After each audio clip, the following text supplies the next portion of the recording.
Olá, meus amores, tudo bem com vocês? Começando mais um vídeo aqui para este canal. Hoje eu vim contar um pouquinho para vocês do meu diagnóstico de borderline aos 27 anos. Confesso que tá tudo muito novo ainda para mim, mas hoje eu começo a entender algumas coisas, né? O transtorno borderline é um transtorno de personalidade que a medicina ainda não tem cura, tem remédios para ajudar, né, mas não tem cura, né? Depois eu vou falar um pouquinho do que pode causar, né, o transtorno borderline para você chegar a um transtorno borderline, porque pode ser que você não nasça com ele ou não tenha ninguém na família que tenha, mas você tem. E aí você não entende o porquê. Mas antes disso, eu quero contar um pouquinho para vocês de como eu me sentia, porque eu sempre me senti meio que fora da casinha. Eu não sei se eu vou conseguir falar em palavras, expressar em palavras o que eu sentia, mas eu vou tentar ao máximo. Então, eu sempre fui muito impulsiva, né? Então, quando eu tava nos meus momentos de raiva, eu sempre falei mesmo sem pensar, né? Eu nunca fui uma pessoa que eu parava muito pra pensar na outra pessoa, pra pensar se ia machucar ou se não ia, enfim. Eu sempre fui muito impulsiva. Então, pra minha família, eu sempre era a mimada que falava o que queria, porque eu simplesmente queria ser assim. E eu não entendi o motivo de eu ser assim, porque por muitas vezes, por mais que eu queria me calar, eu não conseguia, era mais forte do que eu. E com isso eu comecei a me afastar, porque eu via que muitas pessoas de dentro da minha família me julgavam pelo jeito que eu era. Então, o meu ponto foi ter o meu isolamento social, que também é um dos casos da doença, um dos sintomas, né, do borderline. Enfim, comecei a ter muita crise de ansiedade e pânico, contei pra vocês aqui, né, no canal, sobre o primeiro diagnóstico da minha médica, e aí eu fui, né, tendo várias consultas com ela, e nessa última consulta, ela fechou mais um CID. Foi o CID de borderline, transtorno de personalidade, com impulsividade emocional. Foi meio que, sei lá, eu não sei se foi meio que um divisor de águas, porque agora eu consigo entender algumas frustrações, algumas emoções que eu tinha que sempre era muito, né, eufórica, essa minha impulsividade de não levar desaforo para casa. Então, foi acho que um misto de sentimento, né, um misto de coisas. E eu não sei se eu tô começando, se eu fico feliz por entender, né, tudo que eu passei, ou se eu fico triste por saber que eu tenho um longo, né, caminho a percorrer. Eu vou ler depois o laudo que a médica me deu, que ela descreveu algumas coisas para vocês entenderem melhor como que ela chegou nesse diagnóstico. Pois bem, oscilações de humor começaram lá na minha infância, mas eu não tive um suporte emocional, né, devido a outros episódios de coisas que aconteceu. O meu borderline não é de nascimento, não nasci com borderline, não é de família até então, né, não é de família, mas existem causas que eu vou ler agora pra vocês. Eu tô aqui com outro celular, eu vou ler pra vocês algumas causas que podem fazer com que você tenha um transtorno borderline mais pra frente, na sua vida mais pra frente. E um deles é um ambiente familiar instável, com brigas, traumas de infância,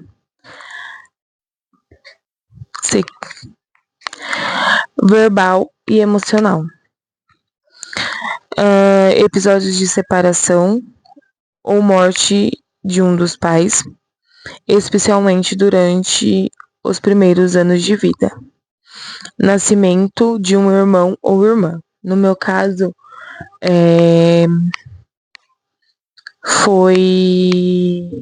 desencadeou tudo isso devido a um que eu sofri na infância. E eu não vou falar a palavra porque o YouTube automaticamente ele bloqueia o vídeo, tá? E que eu não consegui me abrir com ninguém. Eu acho que até hoje eu não consigo abrir em detalhes para contar para ninguém. Eu sempre guardei muito isso dentro de mim e isso foi me fazendo mal. Fazendo com que desencadeasse essa situação que agora é tratar, né? Agora a gente tem que tratar. Então, são vários episódios que possa ser que no futuro você desencadeie isso. Então, eu já tinha o transtorno borderline na minha adolescência, porém, quando as meninas nasceram, né, devido ao que eu sofri na minha infância, foi um gatilho para que tudo voltasse. Então, tudo foi um pouco mais difícil para mim depois que as meninas nasceram, porque o meu medo maior era que elas passassem pela mesma coisa que eu passei. Então, eu nunca fui uma pessoa que eu conseguia pôr pra fora. Eu não conseguia deixar os meus filhos. Eu sempre tive muitas crises de ansiedade em serviços que eu tava trabalhando por causa disso, por pensar demais neles. E eu não entendia o motivo. Pra mim, a minha ansiedade vinha de mim e não do que eu tinha passado lá atrás, e não dos meus filhos, e não de eu nunca ter aberto isso pra ninguém. E depois da última vez que eu tive a crise de ansiedade, que eu fiquei internada em agosto, que foi quando a gente fechou o diagnóstico de ansiedade e depressão, foi quando eu consegui me abrir pela primeira vez, né, pra minha psiquiatra, e é por isso que eu tento todos os meses fazer o acompanhamento com ela, porque ela, né, sabe todo o meu processo, ela, né, tem seguido todo o meu processo. E chegamos a este ponto, né? Confesso que não tá sendo fácil. Tem horas que eu paro e fico pensando assim, sabe? Como vai ser daqui pra frente, se realmente eu vou conseguir controlar tudo isso agora que eu sei o que é, se eu vou conseguir controlar essa minha irritabilidade que é muito grande e nesses últimos tempos tava muito pior. Então eu cheguei a quebrar pratos dentro de casa nos meus momentos de raiva pra não descontar em ninguém, pra não falar nada, porque eu acho que eu vinha de uma família que tava muito assim, você não pode falar, você não pode expressar, não é pra você fazer assim, você não pode falar desse jeito, e ninguém entendia o meu impulso de falar o que eu pensava na hora que eu pensava. Então eu comecei a me guardar muito. Então eu evito hoje estar no meio de pessoas, principalmente da minha família, não consigo mais.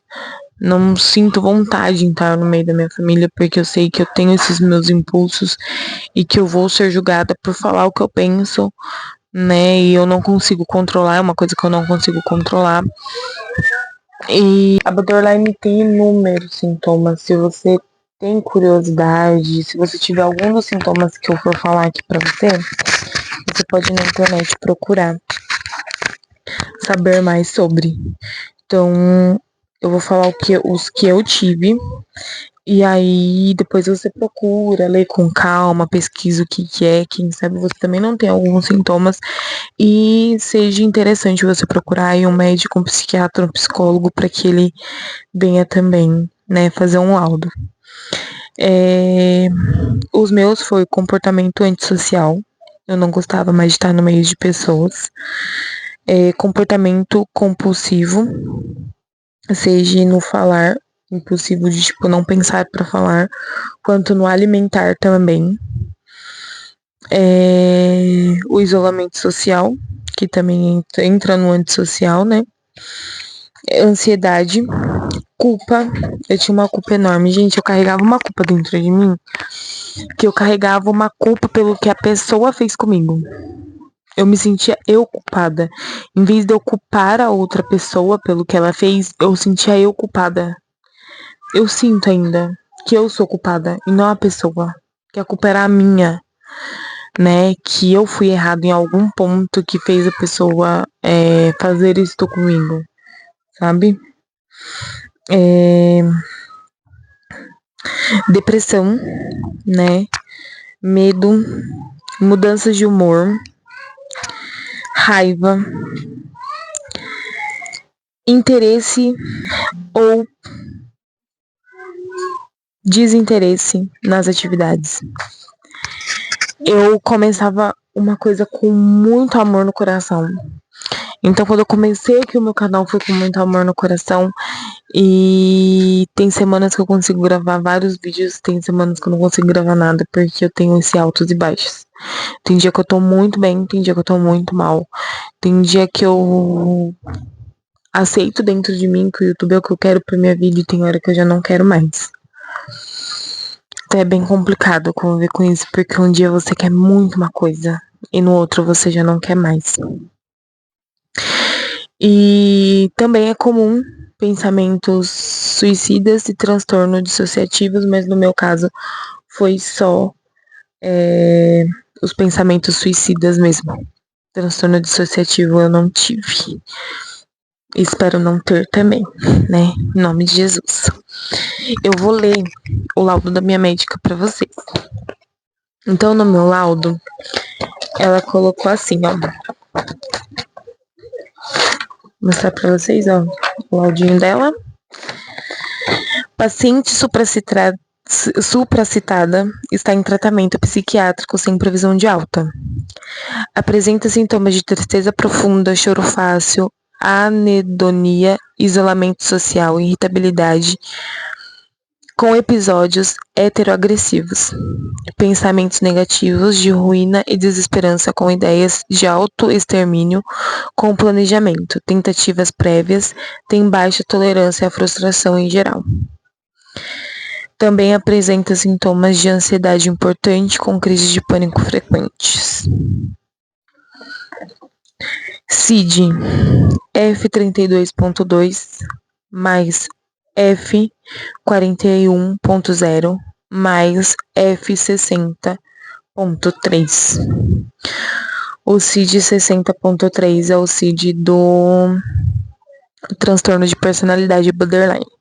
Até então, a gente tinha fechado depressão e ansiedade, e agora a gente tem o transtorno borderline também. E você fica meio que sem chão quando você recebe um diagnóstico, seja ele qual for, mas eu tô muito assim, crendo que tudo vai dar certo, crendo que vai ser um modo de eu entender muitas coisas que acontecem na minha vida e não ficar me culpando, né, por eu ser muito impulsiva, por eu ter muita raiva, talvez as coisas melhorem, né, um pouco. Vim aqui deixar o alerta pra vocês, gente, cuide dos filhos de vocês. Nem sempre ele ser impulsivo nas respostas é porque ele quer. Às vezes é uma forma de tipo, ele não tem controle sobre aquilo, ou ele está passando por alguma coisa. Nas infâncias não é brincadeira. Acontece muito. Hoje, só no Brasil existe uma taxa de 164 mil abusos de crianças. Então, nem tudo que seu filho faz ou atitudes que ele tenha é porque ele quer. Busque entender, busca ter um diálogo com seus filhos, ensine para eles o que fazer num caso que isso aconteça com eles. Seja amiga, sabe? Eu sei que em casos desses é muito difícil que as pessoas queiram falar ou que consiga falar, porque muitas das vezes a gente tem medo. A gente tem medo do que pode acontecer, a gente tem medo das pessoas não acreditarem na gente. Eu passei por isso. O meu maior medo hoje é da minha família não acreditar em mim. Então por que eu vou falar? Sabe? Então eu continuo guardando pra mim. Por mais que a minha médica fale que eu precise me abrir para que às vezes isso saia de dentro de mim, né? Para que às vezes as pessoas entendam algumas atitudes minhas, eu não consigo. Eu não consigo me abrir, eu não consigo falar sobre o assunto. Pelo medo do julgamento, pelo medo do que as pessoas vão pensar, pelo medo da pessoa falar que eu sou culpada pelo que aconteceu. Então, hoje eu venho aqui deixar esse alerta, além de, né, contar um pouquinho para vocês sobre o diagnóstico, né, de transtorno de personalidade, falar um pouquinho para vocês também. Preste muita atenção. Preste atenção no seu filho que fica muito tempo dentro do quarto sozinho. Preste atenção no seu filho que se isola com muita facilidade. Preste atenção no seu filho que não quer ter contato com outras pessoas ou com certa pessoa, né? E você acaba falando assim, mas, né, eu tenho que obrigar meu filho a ter contato com aquela pessoa e às vezes a criança mesmo não quer ter contato porque alguma coisa está acontecendo. Então preste muita atenção. Cuidado, né? Se a gente tivesse mais olhares atentos, né, às nossas crianças, talvez não teria esse número de 164 mil só no Brasil. Então, cuidem das suas crianças, cuidem dos seus filhos. Tá? Esse número são que são notificados à polícia, enfim. E no meu caso, que eu não notifiquei, então eu seria mais um número. Então, vamos por aí que são 165 mil, né? Porque eu seria mais uma pessoa. Então, cuidem. Cuidem muito. Zelem muito.